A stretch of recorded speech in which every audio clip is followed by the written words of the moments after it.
आप देख रहे हैं संविधान और कानून SK लाइव न्यूज। स्कूलों में जाना, बच्चों से इंटरेक्ट करना, उनके साथ बैठना, हंसना, बोलना, टीचर्स के साथ में बात करना, समझना, फिर एजुकेशन के सपने देखना, वो मैं अपनी ज़िंदगी में मिस कर रहा था, स्कूल में जाना। तो आज मुझे बहुत खुशी है कि भगवान ने मुझे फिर से मौका दिया और मैं वापस स्कूलों में आया हूँ, बच्चों के बीच में आया हूँ।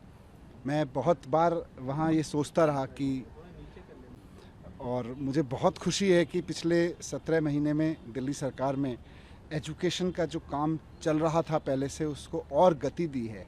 यहाँ बच्चों से मिलके भी पता चला, टीचर्स से मिलके भी पता चला, और मैं वहाँ बैठ के न्यूज़पेपर में भी देखता रहता था कि जिन स्कूलों की जिन ज़मीनों पर मैं पत्थर उद्घाटन का शिलान्यास का पत्थर लगा के गया था, वो स्कूल अब बनके भी तैयार हो गए और उनका उद्घाटन भी मैडम ने कर दिया, आतिशी जी ने, शिक्षा मंत्री के रूप में। ये मेरे लिए वहाँ बहुत सुकून की बात होती थी। और अब मैं आके आतिशी जी से डिस्कस किया तो मुझे और अच्छा लगा ये जान के कि इस दौरान 20 नए स्कूल और स्कूल बिल्डिंग्स शुरू हो गए। 18 या 14 SOSC नए 18 नए SOSC शुरू हो गए। एक नया स्पोर्ट्स स्कूल अपने आप में एक इंडिया में यूनिक तरीके का स्पोर्ट्स स्कूल शुरू हो गया। वहाँ बच्चे स्पोर्ट्स की पढ़ाई कर रहे हैं। जो हमारा armed forces preparatory school Kejriwal ji के मार्गदर्शन में बना था, उनके सपने के अनुसार कि हमारे बच्चे देशभक्त बच्चे निकलें और वो आर्मी में जाएं, आर्म फोर्सेस में जाके सेवा करें। तो मुझे बहुत खुशी हुई ये जान के कि आर्म फोर्सेस प्रिपरेटरी स्कूल के पहले बैच में, जिसमें 64 बच्चे थे 12वीं क्लास में, उसमें से 32 NDA में क्वालिफाई हुए पहले टेस्ट्स में, और उसमें से 8 फाइनली जाके NDA क्रॉस करके सेकंड लेफ्टिनेंट बन रहे हैं अब। तो 64 बच्चों में के पहले बैच में 64 बच्चों के पहले बैच में से 8 बच्चे दिल्ली के सरकारी स्कूल से सीधे जाके NDA क्रॉस करके सेकंड लेफ्टिनेंट बन रहे हैं। आई थिंक इतना तो देश के किसी स्कूल से अब तक नहीं होगा, किसी एक स्कूल से।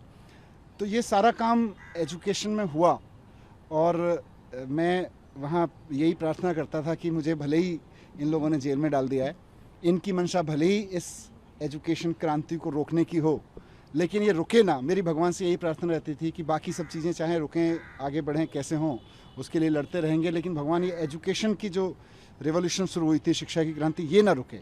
और ये रुकी नहीं।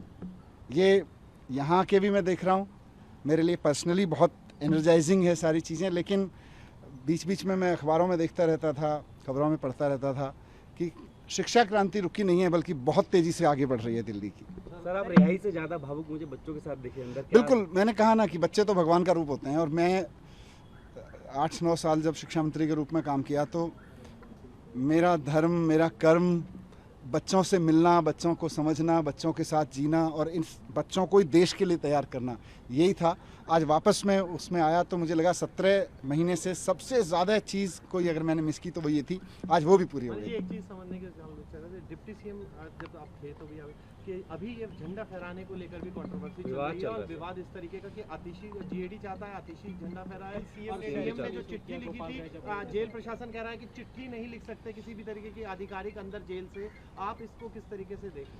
देखिए, ये बहुत ही अनफॉर्चुनेट है कि स्वतंत्रता दिवस जैसे पावन अवसर पर इतनी तुच्छी पॉलिटिक्स हो रही है, और वो भी क्या, मैं अखबारों में पढ़ता रहता हूँ कि कोई जेल में बंद एक बहुत महाठग है, सुकेश नाम है उनका शायद, उनकी चिट्ठी जब लिखी जाती है, वो कोई चिट्ठी लिखते हैं, सुकेश चिट्ठी लिखता है, तो वो तिहाड़ प्रशासन भी बाकायदा LG साहब को सबमिट करता है, और LG साहब भी बाकायदा उस पर एक्शन लेते हुए कार्रवाई करते हैं, जो भी है।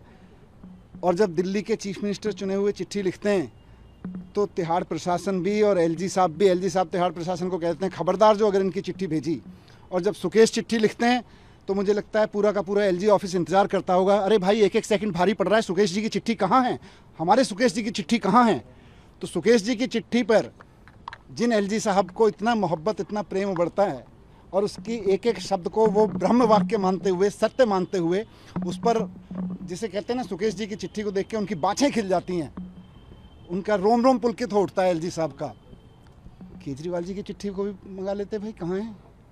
स्वतंत्रता दिवस तो बहुत महान अवसर है, उसके बारे में अगर दिल्ली के सिटिंग CM ने एक चिट्ठी लिखी है तो उनके ऑफिस को, एक डीजी ऑफिस में फ़ोन ही करना था, भाई सुना है केजरीवाल जी ने चिट्ठी लिखी है, कहाँ है वो, भेज दो। पर नहीं, इनको ना स्वतंत्रता से कोई लेना देना है, ना इनको देश से कोई लेना देना है। इनके तो प्रेमी लोग सुकेश जी जैसे लोग हैं, सुकेश जो भी नाम है उनका पूरा, तो इनके ठीक है, अपने अपने पसंद है लोगों की। संवैधानिक स्थिति क्या है? संवैधानिक स्थिति क्या है? अगर मुख्यमंत्री नहीं है तो चुनी हुई सरकार के मुख्यमंत्री या मंत्री को ही झंडा फहराना चाहिए। मुझे नहीं लगता कि इसमें कहीं कोई दिक्कत है, लेकिन मौजूदा एलजी साहब से और एलजी साहब के जो मुखिया हैं, इन सब से लोकतंत्र की, संविधान की, इस सब की अपेक्षा करना मुझे लगता है बेईमानी हो चुका है। इनसे केवल खबरों के लेटेस्ट अपडेट के लिए इसी तरह हमारे साथ जुड़े रहें और इस वीडियो को ज्यादा से ज्यादा शेयर करें।